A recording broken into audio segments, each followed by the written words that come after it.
Wednesday night, undressed from Conroy's Emporium, where you can get anything your heart desires. Have you washed your hands tonight, Conroy?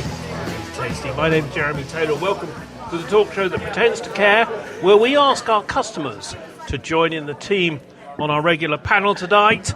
Evo, enough. Da. Very lovely Kathleen Taylor. Hello. Well, hello. Did you like that? Hello. She sounds like that lady off Downton Abbey. You know, the Duchess. She's got this sort of English accent. Oh, and Lewis Orlando. All right. We've just discovered was brought up in a stripper club in East St. Louis. But he made it through. Again and again and again. So many things we're going to talk about tonight. And we have become famous for the unwords. And so in an unbosomly, unconsentaneous unction of the unctious, of an ungin terry. Just wait until he's over. Ungiurifurious. Oh, you're just making that up. We could undo it. Of uniqueness. A what? These that is not an unword. These, it is, un, Like? un, un. Okay, so it's onion. Uniqueness. Not dissimilar to a unicorn. You're just like getting words and putting "un" in front of them. Any word. I am not. Unsweater. No. Unbeer. This Untable. unphoneness. Yeah. Unilist. Trumpinarius.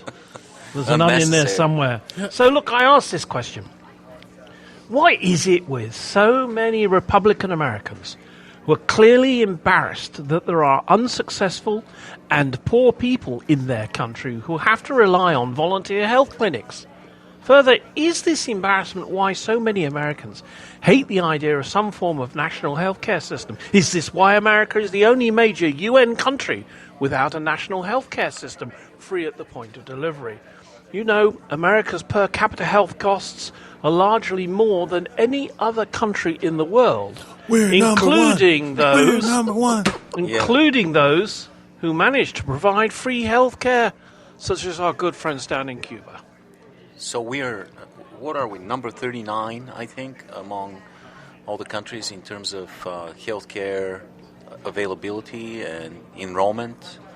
I So don't know. I want to take a step back, though, and kind of parse what the way this question was given to us. Mm-hmm. The question, if I'm not mistaken, Mr. Taylor, is that why are the Republicans embarrassed? I don't think embarrassed is the right word. It is with all these Republicans. Okay. There. So because the reason I say that is because the notion that they're embarrassed kind of like rings false to me. It's not embarrassment. I don't think it's embarrassed. I agree with you. I think that it is more a resentment. Yes, that's a good word. Resentment, and also an opportunity for separation, for them to separate from the rest and from the masses. Mm-hmm. And it's very unfortunate, but that's how what the GOP has become. It's a party of separation. I'm not sure that there's not embarrassment there. I think that deep down, yes, they are very embarrassed that there are people in this country who are so poor that they have to line up for hours and hours to try to receive some free dental care, say.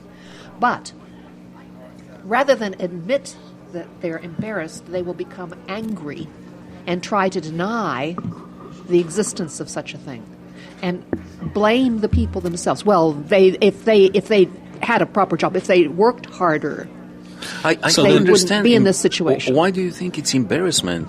The embarrassment should come from the fact that we are the most wealthy country in the world, and yet we are number 39 among the countries of the world. Well, they won't accept that number 39 label. That's the embarrassment. There's nothing to accept. That's just the reality. So that's a point of embarrassment. Yeah, my way of thinking, we are embarrassed that our elected officials won't accept reality as reality. Mm-hmm. Because poor people I'm curious to have you explain the notion of them being embarrassed. Because I don't disagree after hearing you talk about it. Mm-hmm. Is it the notion that they are embarrassed that there isn't a solution in place, or is it an embarrassment that they they have so much while others in the country have so little? Like, where does the notion of the embarrassment come from? Well, think about looking at lines of people who are waiting for health care. Mm-hmm. Just the fact that they exist in in the richest country in the world is an embarrassment to anybody who stops to think about it. The trick is you don't stop to think about it. But that's because there's no universal health care. That's why they're lined up, and that's why they're poor and not can't according afford it. to the people who are against universal health care. According to them, they're lined up there because they're worthless, shiftless bums. So shitless or shiftless? Shiftless, right. So most of these people, statistically, work 1 or 2 jobs. Yeah, right. They break their backs working, and they get no health care. I mean, we all of us know a lot of people. Yeah, it's a lot of people that work hard and cannot afford health care. So, but I think my point in asking the question is, why are so many Americans, and this would include many Democrats, frankly, against universal health care, free at the point of delivery? And they get suckered into thinking, well, you wouldn't be able to have your own doctor. I was brought up in a healthcare system, and so was Ivo. Yeah. And you get to choose who your own doctor is, no question about it. They look at sensible things like, I have diabetes, so they give you the medicines that you need to take for free. Why? Because if I have to have a leg amputated when I'm 65, it's going to cost someone a shed load of money. So they look at things like that. But it seems that in this country, and only in this country, the vast majority, frankly, of people believe that healthcare should be paid for. Yeah, well, by the person if you're not going to let it. us argue semantics for the next half an hour, I guess we have to deal with your question. Yeah. So my thought is that we really... Okay, I had a teacher once that talked about Japanese society. He was a Japanese TA. One of the things he talked about was the notion of a national core. Mm-hmm. That there is a national core to America. There's a national core to Germany, where he grew up. There is no national core to Japan, and it wasn't an indictment against Japan. It was just his political theory framework that determined why Japan was able to accept change so frequently. Right. Sometimes change could be good, or sometimes change could be bad. Yeah. But because they didn't have a umbrella idea that really founded the country and guides the country. I thought honor was the core. But honor is dependent on the situation. And loyalty. Corporate loyalty. Well, Japanese corporate loyalty legendary is a relatively new term, or a relatively new idea, because not everybody was ever able to be part of a corporation. Yeah. Anyway, the point is, the Japanese could embrace a social change within days, where it takes America years, decades, centuries. So you're saying we're traditionalists. That's why we don't accept the concept of universal health care. Well, Brits are traditionally the epitome of traditionalism. But yet, they're older, and we are. It kind of still goes back to the notion of America being a very young country and not really understanding what the full effect of the things that we profess to believe in really have. Well, you brought up just now, he said the Brits. The reality was that Britain didn't get universal healthcare, national health, until halfway through the last century. Yeah, and in speaking 60s, to my 50s, speaking to my mother, she would say, well, that's what we fought the war for, dear. That's what we fought the war for, dear. No, Mother. What? Although, the reason we fought the war was because Winston Churchill kept the country fighting. The country had declared war against Germany. It wasn't anything to do with the National Health Service. Yeah. What is very interesting is that about 3 years into the war, there was a pamphlet published about healthcare. Mm-hmm. And you would think in 1942 or whatever, pamphlets on healthcare would not be really very interesting to anybody. up until the 80s, it was the most successful pamphlet that a British government had ever produced. Did it have boobs on the cover? No, it sold hundreds of thousands. No, it definitely Right, had boobs. and so what was it? It was the thing that that people thought they were going to get something for free. I don't know, So but what it's sort not of pamphlet was it? that. It was a pamphlet based on universal healthcare for all. I and see. Right. that sort of thing. We need that Floating kind of the idea. pamphlet. Well, I think I have an opinion about this, and my opinion is that the United States is the flag bearer of capitalism globally. We are a rapidly capitalistic society, and we defend with everything we've got, with every cell of this country's body, we defend capitalism. And capitalism rejects entitlements. And they're looking, the entire system looks at a universal healthcare as an entitlement, as something that's a giveaway. So, to me, it's a human right. I've been raised that way, and you know what? The pre-existing condition alone, I think, is just sinister, evil concept. I mean, look at the pre-existing exclusion of pre-existing conditions. The pre-existing condition. It is unbelievable. Getting It's rid of inhumane. that with Obamacare is possibly the biggest step forward. But to me, philosophically, this is it. It's the idea of entitlement. And when Obama came up with, when he introduced the idea of Obamacare, if you remember, there were a lot of manifestations and a lot of protests in front of the White House, even, of people saying you need to, and there was like people that were defending the Obamacare there, and they were screaming at them and saying, you need to work for everything, you need to earn you're not entitled to anything.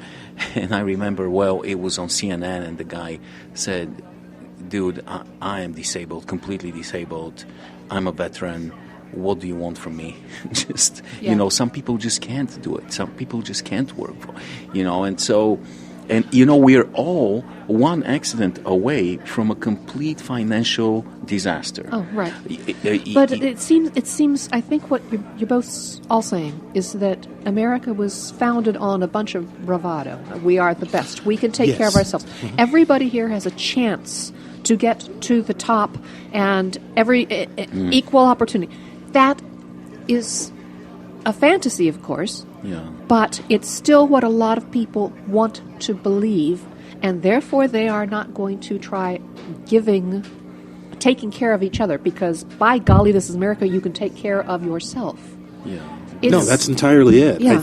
I genuinely think that. And so does that mean, then, that the folk who don't have any money, who need to queue for voluntary healthcare,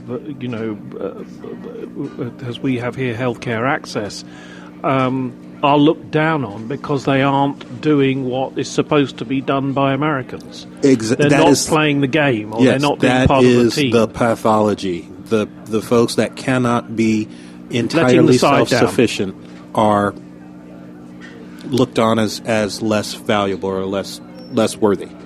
It's a very egotistical, very individualistic society. Very young. Yeah, and we're all about the individual and the power of the self. So does this mean, then, that all the liberals who believe in, the Bernie Sanders way of things should move somewhere, and Republicans move somewhere else? No, not at all. The whole point of this glorious country that we live in is that things like this can be debated openly and sometimes rationally.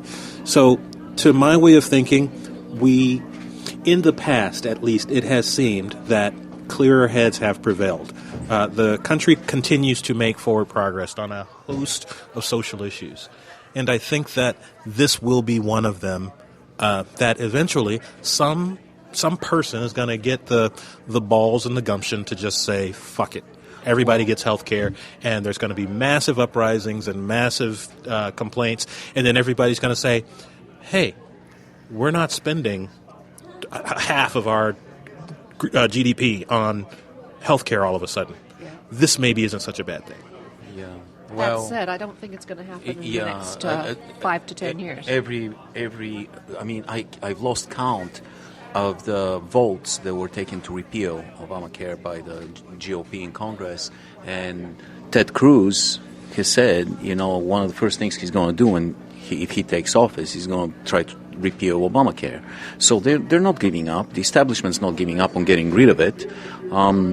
There's big tally things that total up the national debt. It keeps going up and so on. Mm-hmm. I think we need a big tally board for the number of minutes wasted on trying to make political hay out of repealing Obamacare. Yeah.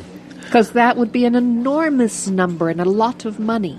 Yeah, but it only means something to the people that care that there are politicians well, if we that put are dollar wasting signs time. instead of minutes, we'll count it in terms of cost to the U.S. taxpayer wasted in repealing it. Doesn't matter. The people that disagree with that law will think that it is money well spent. Jeremy Taylor he can hardly contain his excitement because of Cruz. He's a Cruz guy. Ted Cruz. Well, it's funny you should say that. Yes. Because in my sort of sliding into a slightly different subject. Yeah. To God be the glory, says a Republican candidate, or Allahu Akbar, as some folk might say. Does this country actually want to be run by a far-right Taliban with our way or no way mindset? Here we use the word Taliban as a metaphor for any religious group who believe their view is the only correct view, and thus everyone else is wrong. Mm-hmm. Right? Yeah. So, we go on about we're terribly worried about the Taliban. Ooh, very spooky. But are we actually worried about, if you live near Israel, is it the far-right Jewish folk who say you mustn't drive a vehicle on a Saturday and will stone your car if you do? Wow. Or is it far-right Christians here? Is it, what is it? What's the deal? Because this guy here doesn't care, really. I was brought up and forced into chapel twice on Sundays. I know my friend Lewis Satanism, here. Right? You were. I was Jehovah's Witness. You were a Jehovah's Witness. Mm-hmm. I mean, I grew for a while to hate Jews. Yeah. Yeah. Why? Because on Sundays, right, we were all made to go to chapel, and they got the good seats in front of the one TV in the whole school. Well, don't they go to the synagogue? Right? No, there wasn't a synagogue on Sunday. There wasn't, and anyway, there wasn't And a they weren't synagogue. forced to do anything. There wasn't a synagogue in our town, Yeah. so they didn't have to go. And every now and then they So get on the yours was minibus. jealousy, basically. Yes, Yeah. absolutely. Okay. So you're Jewish now? I am now. converted Well, to there's certain Judaism? parts that one. Yeah, very good. Well, so you think we might have a Christian Taliban? I'm really Calling the getting shots quite in concerned Washington? about it. I mean, when you have a Republican candidate who, whether we like him or not, is a very serious candidate.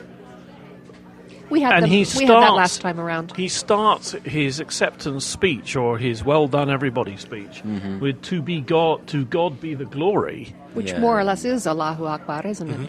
Yeah, this is bizarre. Yeah. This is very bizarre and over the top. and it is. Yeah. Allah Akbar. I mean, Yeah, God is great. This guy's losing it. I don't see him as a candidate. He's over the top. He looks like over-medicated suburban housewife.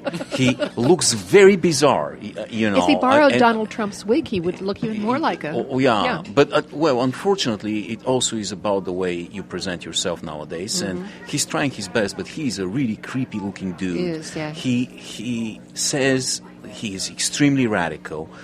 People forgot how radical he is because of Donald. Because Donald's insane, and everybody's paying attention to him. But Mr. Cruz is out of control. And If of you course, he look at wasn't his- born here. Yeah. I know. This is going to be so fun. Oh, Yeah, it is. this It's is going to gonna be be hilarious. great. But I'm not sure that the actual religious side of things is the problem or just a symptom. Things are able... people are widely separated Yeah. in partisan politics. Polarized, They are yeah. very polarized. And the way people verbalize that these days is in religious terms. They have come to view the other side as not just wrong, but evil. Yeah. And willfully evil. Yeah. Evo? evil, same thing. Yeah. And so, but I think that the divide, the polarization, is not necessarily from the religion. They will now put it in terms of religion, Ideology. But in the 90s, Newt Gingrich changed the rules in Congress. He made it so that they only work Tuesday, Wednesday, and Thursday, specifically so that people wouldn't have to live in Washington and would go home and live at wherever their state. Yeah.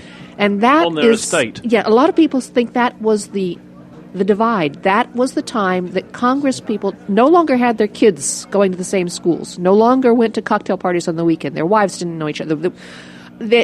That's when Congress stopped talking to the other side.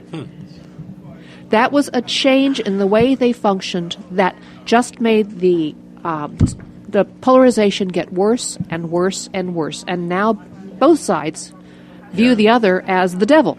Yeah, and some more literal than others. Yeah, I don't think Jeremy meant the expression Taliban is to compare directly Christianity with Muslims and other religions, because it's obvious that Christians don't blow themselves up at markets. Well, they blow up other people. At the moment, they don't. Yeah. At the keep in moment, mind that everything the Taliban does is coming right out of the Christian playbook. Ideology-wise, I understand. Yeah, just fanaticism and extremism is wrong. Any kind of fanaticism eventually will lead to this. So I understand where you're coming from. I think that what you meant, Jeremy, was that just radicalization of your ideology is what's gonna end up being destructive, just like the Taliban.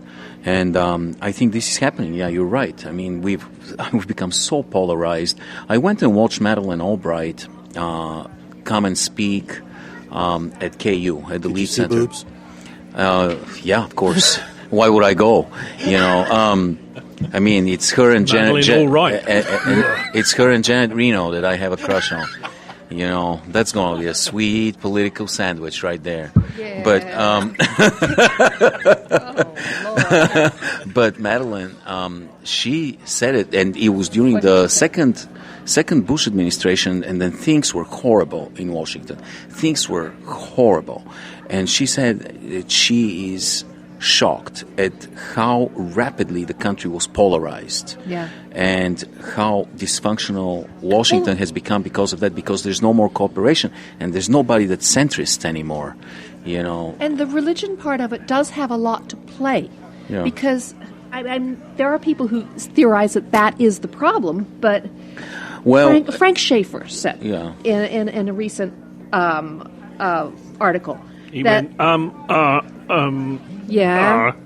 don't know the name of the article. You got it. Yes, please. Just smack him. Ow! Okay. He says, wake up. Our evangelical-led right isn't interested in policy. They are an apocalyptic cult, it's hard to say, led by the none too bright. Now, there's something to that. Apocalyptic cult is a great name for a rock band. Yeah. Sorry, I get to it. But the trouble is they're being led by the none too bright, but also the ones like Ted Cruz, who are very bright and doing it completely cynically. Oh, yeah. Yeah. And now using the religious terminology in order to create the divides that will bring him to power. So what about the argument that that's what religion has been used for since the beginning? Well, yeah, true. Yeah, to advance your agenda, your political agenda. Yeah. So we had a centrist president for the last 8 years, and that didn't work. He is disliked by both sides now, and he really tried to be in the middle. Especially in the beginning, he tried to be in the middle and kind of please both sides. And that didn't help. That didn't please anybody. I don't think he's disliked by both sides. I think so. I think I don't know if you recall, there was a discussion that we had about Obama a few weeks ago where I said I would have given him a solid C for his first term. Okay. And I'd give him an A now. But there are a lot of people who are disillusioned with him to this day. I'm not sure that it is the majority, but I do know that there's a that there's I'm disappointed that he was not able to overcome more of the problems. And that's because but I don't think it was him. I think it's because we're polarized, because we cannot be pleased by somebody that tries to appease both sides. We want him to be on our side, whether it's to the right or to the extreme left, but we don't want him to be in the middle. And, Hillary is going to be even more in the middle. And so... Well, then there's the religious thing again. If you view the other side as evil... Not just wrong, but not evil. just wrong, but a function of the devil. You do not ever compromise with the devil. So there is no compromise Louis possible. does, but... Yeah, only that one time he went down to Georgia. Like that new show Lucifer, that's well worth watching. Not Did you a like lot that of show? Lucifer? Yeah, it's not too Because bad. he's a Brit, you see. Oh, he is. Oh, hello. Okay, I Yeah, got he's it. a All the very- truly a people very always are slimy Brits. Brit. Yeah. Well, if he's evil, yeah.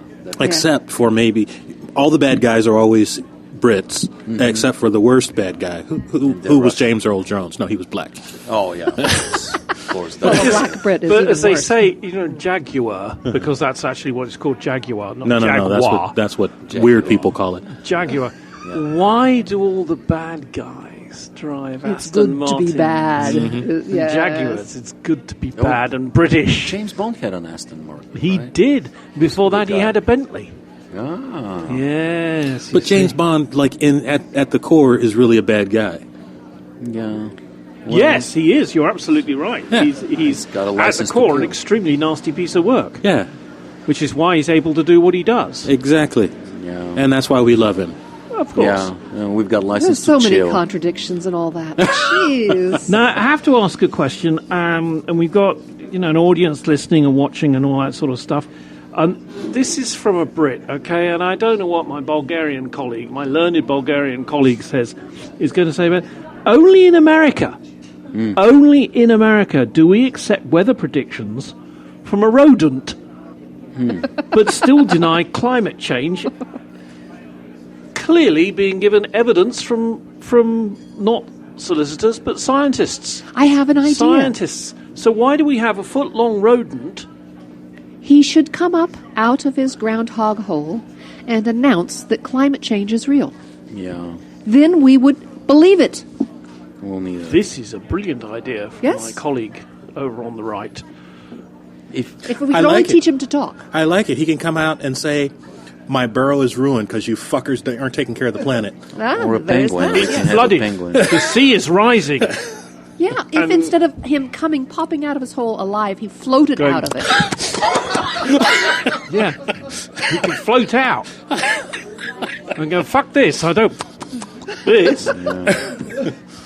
They killed the last two. Did you hear about that? I did. The last two groundhogs died of shock or something.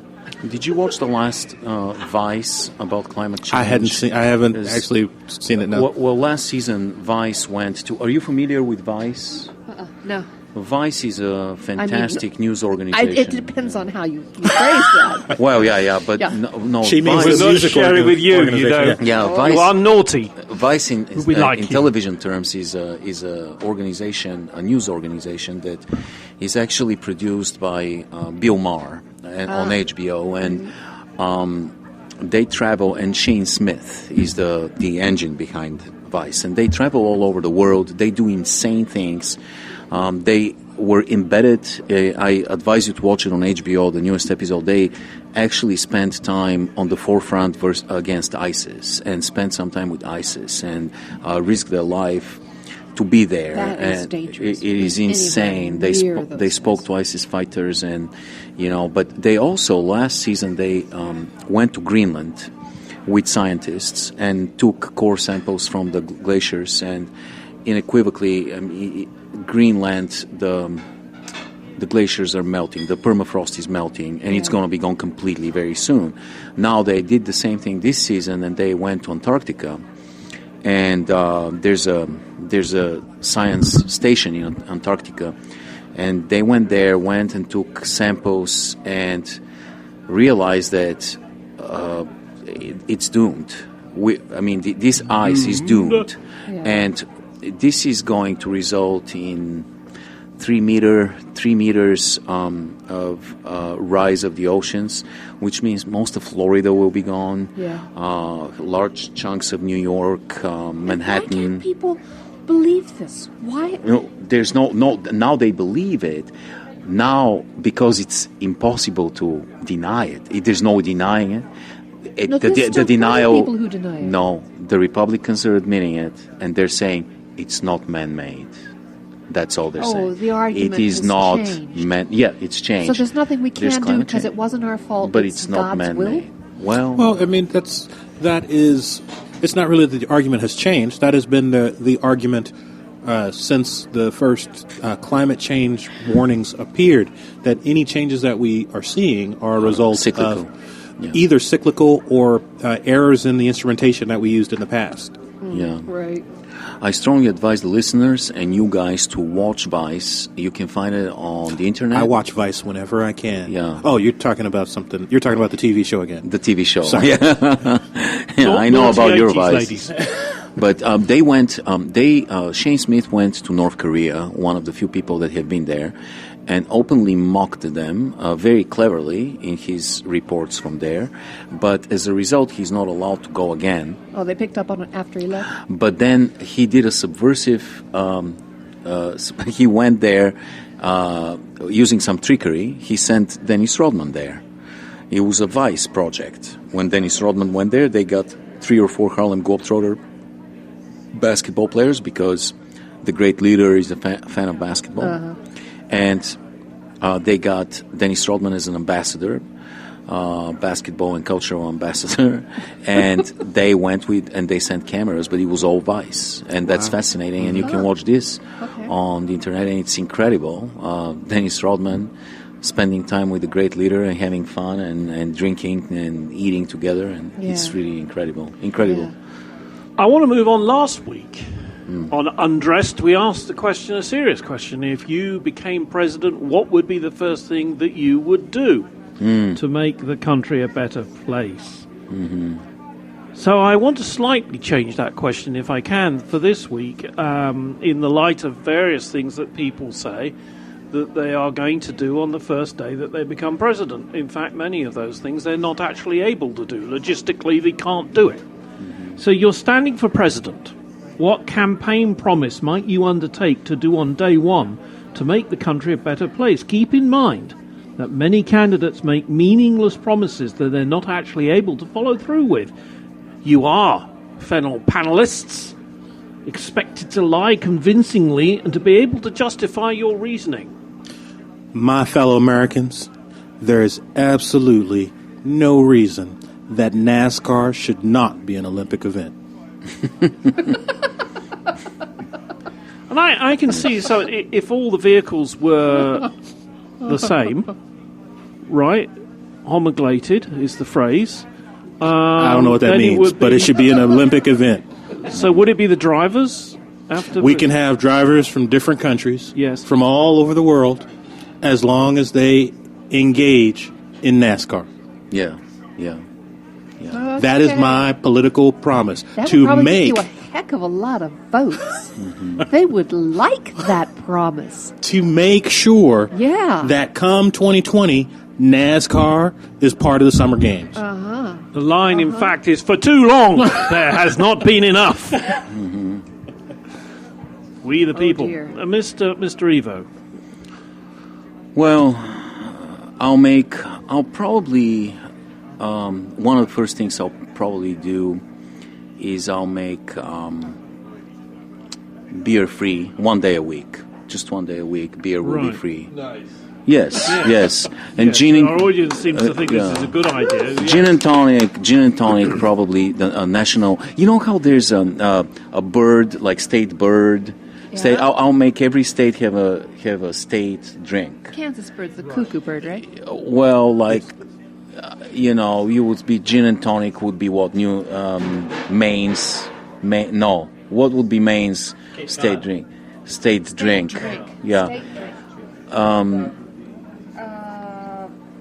Something on the rocks. Yeah. It'd have to be something on the rocks. Anyway, some There's rum on the some rocks. cocktail would be Florida. Every state should have a drink, and those drinks in that state will be free, of course. And then, my fellow Americans, there's absolutely no reason for pole dancing to not be an Olympic sport. There's absolutely, I don't see any reason for pole dancing. And the Olympics, the ratings will go through the roof. They will compete with volleyball, beach volleyball. Beach volleyball, I mean, and beach volleyball players will pole dance after the beach There's a volleyball. lot of Right sense then. that you can. It's athletic, isn't it? Yeah. It's lithm. I don't know what that Those means. young limbs thrusting up the pole. Oh, that I get that. I can see that. Oh, yes. You know, you know what would be good also if you are like if you are right to the very, very right, and you have to include new disciplines in the Olympic Games. And I was thinking maybe playing tennis, but instead of a ball, you play with a live hand grenade. You just remove the pin, and it's going to be so fast because obviously you have to be quick and pray that the grenade explodes on the other side of the court. It's going to be great for reflex. Also swimming, but you release great white sharks in the swimming pool.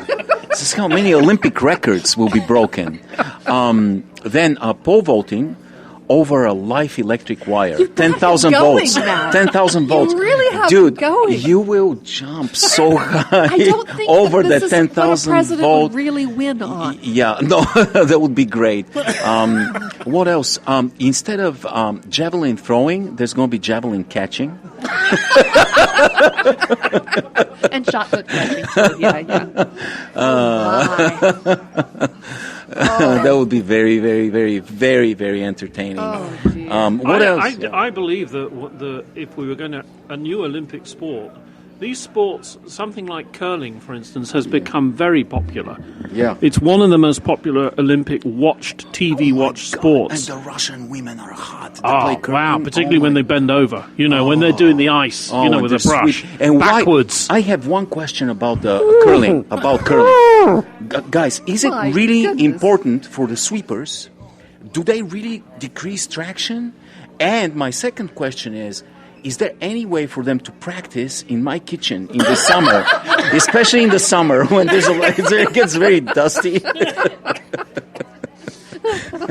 I was sincerely worried that you had put way too much thought into the whole question of like the traction coefficient of the. No. Kathleen, do you have a thought? Well, if you became... not after all that. I was thinking something along the lines of who was going to be in my cabinet, but that seems, very... No. I can't top the On the last serious, you probably have a buyback program for the guns or something to at least implement the Second Amendment the way it's been put in the in the Constitution. No, I think the promise you'd have to make to the country would be something that was totally meaningless but would get you a lot of votes. Like, I would have in my cabinet people from both parties, and they would have a real meaningful input to what I was going to do. And then, of course, you wouldn't actually go attend your cabinet meetings. But that's where I thought you were going. This not pole dancing. There's two things that need to be there's two things that need to be addressed immediately if we want to be a normal, civilized country. Number one is the Citizens United. Yeah. Because this is not normal. You can't legalize corruption on the highest level. And the second one would be the Second Amendment needs to be implemented the way it's been written and not the way it's being interpreted right now. Do you think if that case went back to the Supreme Court now, after they realized their vision was that the Congress had immediately passed some laws dealing with campaign finance. They did not realize just how dysfunctional Congress was and how they didn't really want to. They wanted to be bought, apparently. Do you think they would actually change their mind? No, I don't think so. I don't remember where I saw it. I apologize if this was on Bill Maher and I just can't recall. Yeah. There was some discussion that the Supreme Court didn't really have a choice in 5-4, right? It was. Yeah, it was split. The notion was that according to the way that Citizens United was written, it was a badly written law, and because it was a badly written law, They had to overturn the campaign finance restrictions. Right. Well, but in doing so, they opened the door. So they overturned a badly written law and expected it to be replaced, and it wasn't. correct. So it's not really their fault, it's Congress's fault. That was the notion behind whatever it was that I was listening to. Well, that's a possibility. That essentially the Supreme Court played fair. They played according to the rules, and whatever the case that was brought in front of them regarding Citizens United had to do with the wording of the law. How about shutting down the voting rights? Suppression. Yeah, getting rid of the. Oh, what's the words I'm looking for? No, not the gerrymandering. They did away with oversight of the states that were rigging the vote. Yeah, I can't think of the name of Yeah, it. I yeah, know exactly what you're you know talking what I mean. about. Yeah. Would they undo that? They basically said racism doesn't exist any longer. We don't need to have these, and promptly, immediately, all sorts of states started passing voter suppression laws. Yeah. Would they think twice about doing that one again? I would think so, and I would think so because the what we're talking about now is a clear infringement on the rights of people. Yeah. Whereas the Citizens United, at least in my very, very limited understanding, was the notion of what the tax burden was on corporations that was brought to the Supreme Court. It was essentially, according to what I heard, and I didn't read it, so I apologize. Everything I'm saying is third hand right now. So I'm halfway talking out of my ass. I'm completely talking out of my ass, but that's where I'm most comfortable. Let's see what. Let's go out into the audience and see what somebody says. Right, I'm going to go over here. Right, here we go. And I'm sitting here now. Who am I talking to? Brian. Brian. Okay, Brian and Jen. Brian and Jan. Jen or Jan?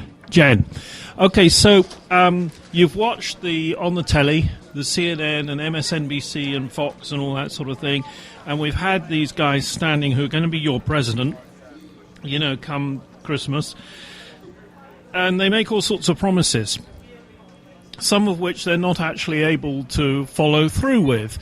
Now, last week we did For Real.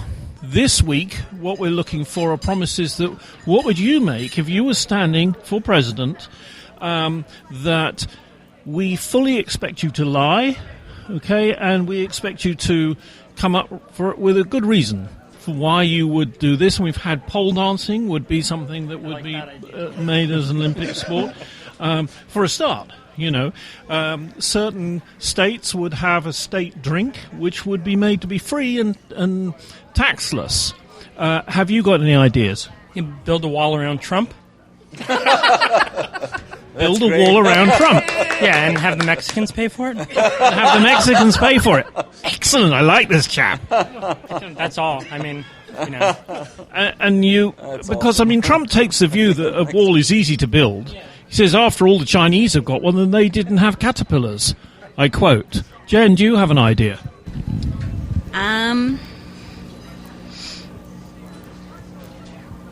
Yeah, I need to think a little bit, I think. He was too quick on the draw. It's always the way, isn't it? Yes, I know. God, dear. I'm a martyr to that with my wife, I have to tell you. Yeah. Deport Ted Cruz. Deport Ted Cruz. What, back to his home country? To his homeland of Canada. Whichever you want to go with. Canada. We could go with Canada. I note a little bit of an accent there, maybe because I'm English, but is that an accent from that sort of general part of the world? I'm from Philadelphia. Where's Philadelphia? It's east of here. It's in Pennsylvania. Well, I don't know. I'm English. What do you want from me? You should know Philadelphia. You're in New York. It's New York, D.C., and in the middle is Philadelphia. Oh. You should know Philadelphia because Philadelphia stood up to you people a couple of 100 years ago. Philadelphia, that's not Boston's where they threw some of the tea in the water, wasn't it? Where they write the Declaration of Independence. Where what? Where'd they write the Declaration of Independence? Oh, terrorists. I wanted to find out there be terrorists. Lewis has decided, my friend Lewis Orlando, who had a hard childhood, he did. But one of the things he did when he Surrounded by was white people. bedroom, which he shared with 14 other children in East St. Louis, he used to look at the dictionary, Webster's dictionary, and he came up with a word, and he's going to share this word with you to see whether or not... Wipe the cheese off the paper. No, leave the cheese on the paper. The cheese looks good, yes. That was cheesy. So, Lewis Orlando, what do you think? Okay, so here's a word that I just came across, and it didn't make any sense to me, and I thought it might make sense to you fine people, because you're all smarter than me. I'm the prettier one, so I'm okay with that. All right, so today's word that I need some help with understanding is funambulist. Ooh. Funambulist. Yes. I'll use it in a sentence. Today's word is funambulist. That's very helpful. Thank you. Okay, so here are the three options for the definition of... Oh, we have options. You have options. I right. should guess, but we'll see if that's one of the... Okay. First option, someone who enjoys taking sleeping pills. It is a concatenation, portmanteau. I'm not sure which one is actually right, but between fun and Ambien. Right. Or it is someone who can walk on a tightrope. Or All right. it is a ship's crew member responsible for cleaning the ship's exhaust, taken from A funnel. funnel. Oh. Oh, you didn't have the thing I thought. I thought it might be somebody who walked behind a funeral procession. Is That's it a good someone, one. I wonder if it's... I was thinking it was someone who walks in front of a steam engine. No, are we supposed to guess here? Yes. Tightrope. Although your funeral. Okay. I was thinking, you see, I know that they used to have someone back in the day in the old Navy when they were putting coal in the big ships, and the captain would say, make smoke, right? They had specialists who did that. It would be a such and such as mate, what did you say, a funnels mate? Well, Ambulance. this one is a Funambulist. funambulist. It's a Yes. funambulist. So, yes. It's definitely something Walker. Yeah. Evo, what do you think? I think it's tightrope walker. Yeah. Because you know, don't you? Because your I dad's don't. a stuntman. No. I'm just kidding. Because somnambulist is somebody that Sleepwalks. So a funambulist is someone who walks on tightropes. You are correct. You are smarter than me. All right, let's play another story because we Wow. like stories. All right. Your challenge here is each member has to tell a very short,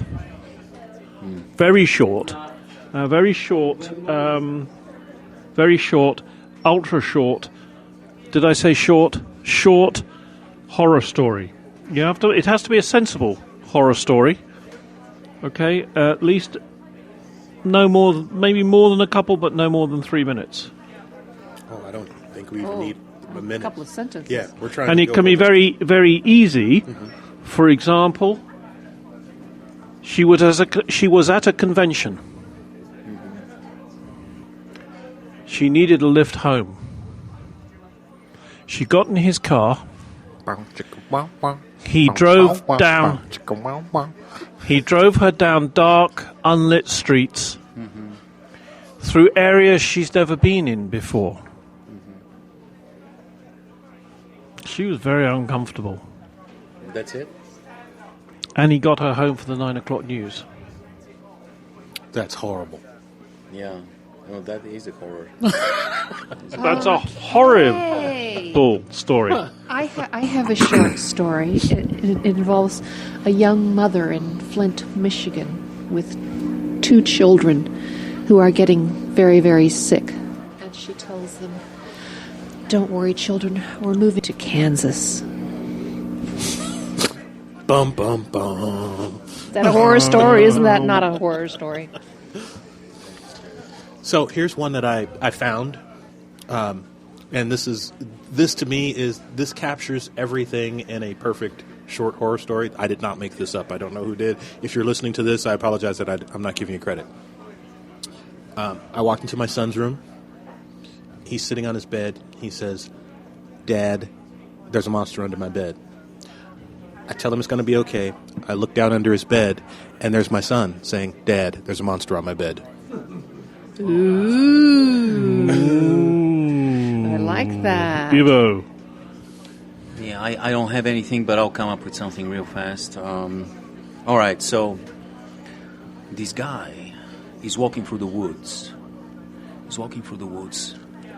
He looks kind of tired. He looks kind of distressed.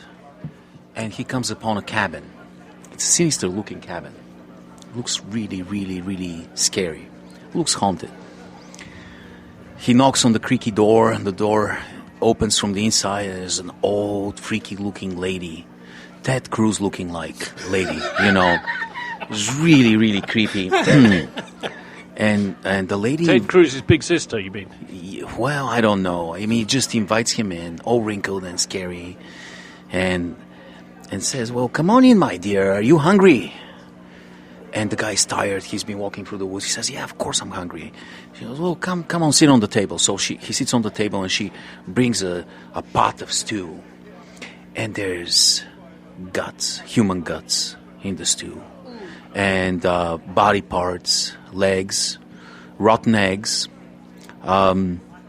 There's something unidentifiable, nasty, maybe some kind of alien tissue, some kind of really, really disturbing cartilage. And the guy starts eating it, and he's eating it and eating it. The old lady's in shock. She thought that she's definitely going to at least induce some vomit. An evil lady. And the guy keeps eating, and he's licking his lips, and he's eating and enjoying it. He's eating more and finishes the whole thing, says, "Can you give me something else?" So the lady says, "Sure." And she rips a part of her skin and a little bit of her flesh with her nails. And it's nasty and green and decaying, and makes a little like a meatball out of it. And she's like, "Do you want me to microwave this?" And he goes, "Well, no, come on, I'll eat that raw." So he eats that thing. And then he gets up and leaves, and he's licking his lips, and he's loving it. And she goes, "Who are you, sir? Who are you?" He goes, "I'm a chef at Conroy's."